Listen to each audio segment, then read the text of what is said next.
MP study YouTube channel में आपका स्वागत है और मैं दीपक कुमार। आज हम डिस्कशन करने जा रहे हैं जो काउंसलिंग चल रही है मेडिकल कॉलेज की 810 सीट की, उसके लिए चॉइस फिलिंग को लेकर के स्टूडेंट्स के दिमाग में बहुत सारे कन्फ्यूज़न है। और इसके अलावा जो 540 सीट जो गवर्नमेंट वाली है उसमें भी स्टूडेंट्स को काफ़ी सारे कन्फ्यूज़न है कि सर इसमें ऑटोनॉमस में काउंसलिंग कराने से हमारा कोई नुकसान तो नहीं हो जाएगा और क्या क्या सिचुएशन बन सकती है। तो जितने भी स्टूडेंट्स इस वीडियो को देख रहे हैं सारा का सारा डाउट मैं क्लियर करने चले जा रहा हूँ आप इस वीडियो के अंदर, ठीक है भी। तो देख, सबसे पहली चीज़ देखिए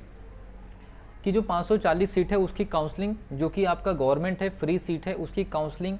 हो सकता है कि वो कुछ दिन बाद या कुछ समय बाद या कुछ महीनों बाद ये इसका सर्कुलर आए, ठीक है भी। इसके लिए मैंने आपको पहले भी बता दिया कि इसकी काउंसलिंग पहले होनी चाहिए थी, लेकिन इसकी काउंसलिंग अभी रुकी हुई है, ठीक है। जिसमें कैटेगरी वाइज मैं आपको बता दूं, क्योंकि कैटेगरी वाइज इन्फॉर्मेशन देने से आपको एक चीज़ क्लियर हो जाएगी कि जो स्टूडेंट ऑटोनॉमस में काउंसलिंग कराना चाहते हैं उनके लिए क्या क्राइटेरियाज और क्या कट ऑफ जो है हम अपने हिसाब से डिसाइड कर सकते हैं, ठीक है भी। और ये 90 सीट आपकी एससी कैटेगरी की, ये एसटी कैटेगरी का 108 और 54 जो सीट है ये आपकी ईडब्ल्यूएस की थी, ठीक है भी। इसमें भी सेम कंडीशन आपका यूआर का 810 सीट का जो ऑटोनॉमस बोलिए या फिर मेडिकल कॉलेज जिसकी काउंसलिंग चल रही है, ठीक है भी। ये आपका ओबीसी का 219 सीट, ये इसके अलावा ये एससी कैटेगरी का आपका 129 सीट, एसटी कैटेगरी का आपका 162 सीट और ईडब्ल्यूएस का आपका 81 सीट, ठीक है भी।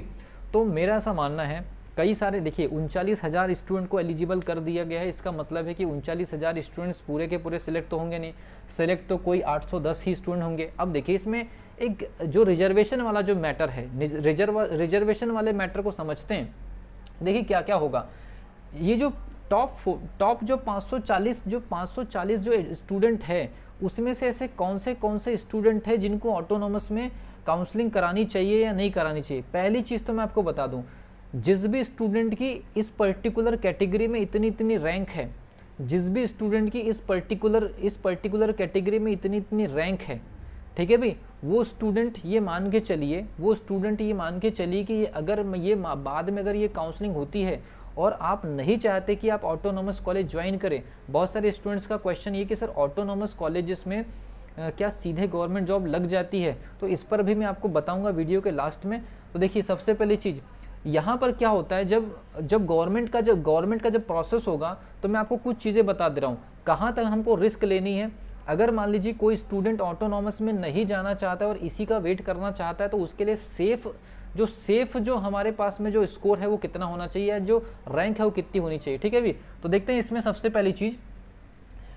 अगर मान लीजिए ये जो यूआर की जो सीट है 144, उसमें क्या होता है, ओबीसी के टॉप करने वाले हो सकता है कि 10 कैंडिडेट ओबीसी के 10 टॉपर्स यूआर की सीट काट ले। हो सकता है कि एससी के 10 टॉपर्स या 5 टॉपर्स जो हैं वो यूआर में सीट काट ले। हो सकता है कि एसटी के 5 टॉपर्स यूआर में सीट काट ले, क्योंकि जो ज़्यादा नंबर लेकर के आते हैं कैंडिडेट उनको यूआर की सीट अलॉट होती है। मतलब जो स्टूडेंट जनरल कैटेगरी के हैं और जो गवर्नमेंट की सीट का वेट कर रहे हैं,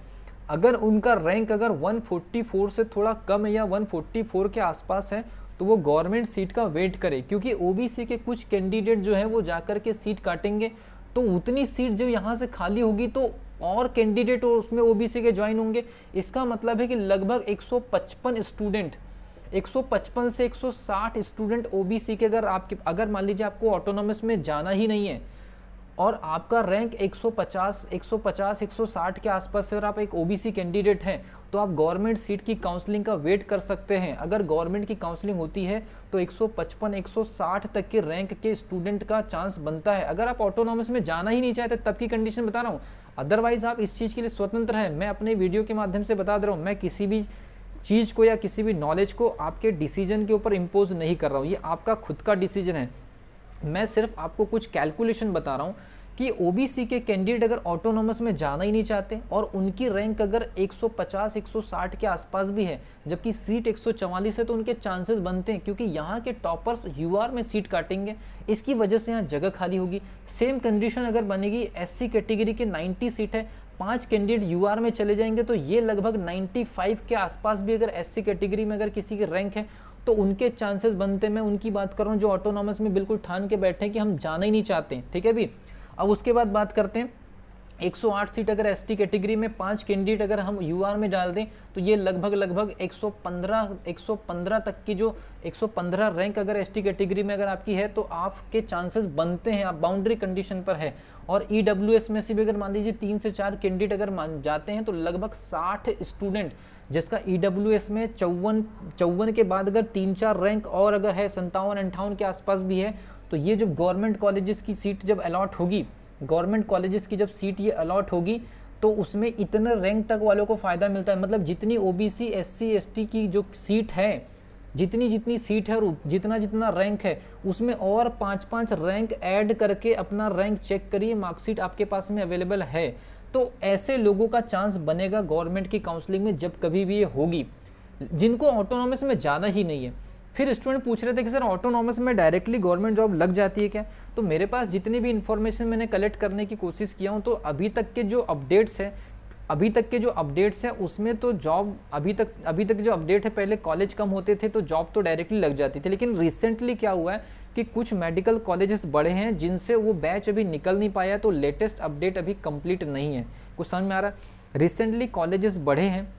मतलब साल 2 साल में कॉलेजेस बढ़े हैं, लेकिन उसमें एडमिशन लेने वाले स्टूडेंट अभी कंप्लीट करके नहीं निकले हैं, इसलिए वो हालात के बारे में अभी मैं भी कुछ नहीं कह सकता। लेकिन उसके पहले जो स्टूडेंट ज्वाइन करते थे, हाँ उनको जॉब मिली है, ठीक है, उनको जॉब मिली है। लेकिन रिसेंटली जो बैचेस चल रही है, सीट बढ़ने के बाद उनकी बैच जब क्लियर होगी, उनका जब पास आउट होगा, उसके बाद ही अपडेट आ पाएगा। ये एक क्लैरिफिकेशन है, ठीक है। अब बात करते हैं कि 810 सीटों के लिए कितने रैंक तक के जो स्टूडेंट है उनको काउंसलिंग करानी चाहिए। देखिए, ये यूआर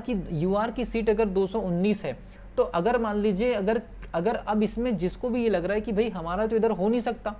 मतलब लगभग 160 के बाद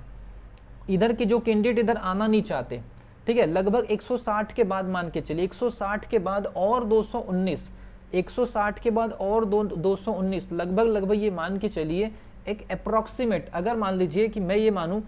कि बहुत सारे स्टूडेंट फीस की वजह से काउंसलिंग नहीं कराएंगे, फीस, क्योंकि इसमें फीस वाला भी मैटर है, फीस की वजह से काउंसलिंग नहीं कराएंगे, ऑटोनॉमस को लेकर के डाउट्स भी बहुत सारे रहते हैं, या मेडिकल कॉलेज को लेकर के बहुत सारे डाउट्स भी रहते हैं, तो फिर भी मैं चाहूँगा कि 160 के बाद 219 के अगर इधर वाले कैंडिडेट अगर काउंसलिंग नहीं भी कराते हैं मान लीजिए, और उसके बाद अगर 219, मतलब ये अप्रॉक्सीमेट मान के चलिए कि लगभग 400 है ना, क्योंकि इसमें से फिर ओबीसी के ट्रांसफर होंगे, एससी के ट्रांसफर होंगे, एसटी के ट्रांसफर होंगे, तो ये मान के चलिए कि लगभग 400 रैंक।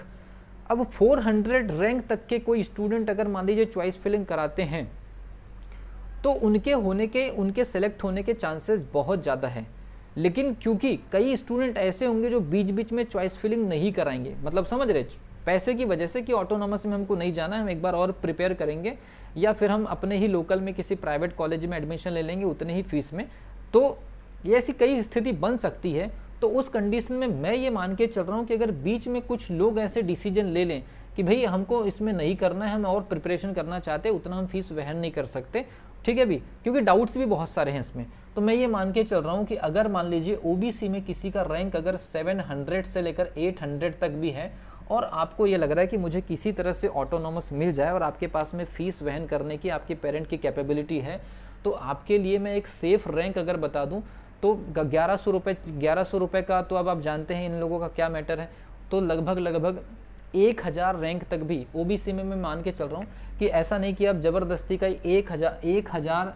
1000 तक की जो रैंक है उसमें अगर आप चॉइस फिलिंग करते हैं तो भी चांस बनते हैं, क्योंकि ये आपके लगभग 160-70, उसके बाद ये 219 और बीच में कुछ ब्लैंक भी लोग होंगे। इस वजह से 1000 तक की रैंक के लोगों को, स्टूडेंट्स को चॉइस फिलिंग करानी चाहिए। सेम कंडीशन यूआर में भी मान के चलिए कि 144 एलिमिनेट कर दीजिए, 200 यहाँ से एलिमिनेट कर दीजिए, तो जिनका यूआर में रैंक जिनका यूआर में रैंक लगभग 700 से 800 है, उन लोगों को तो चॉइस फिलिंग कराना चाहिए, किस्मत आजमानी ही चाहिए। एससी कैटेगरी में अगर हम बात करें तो 90 सीट इधर पर है और आपकी 129 सीट ये मान के चलिए कि लगभग 220 सीट के आसपास, उसमें मतलब 200 के आसपास। इसका मतलब यह है कि लगभग ये 400 से लेकर के 450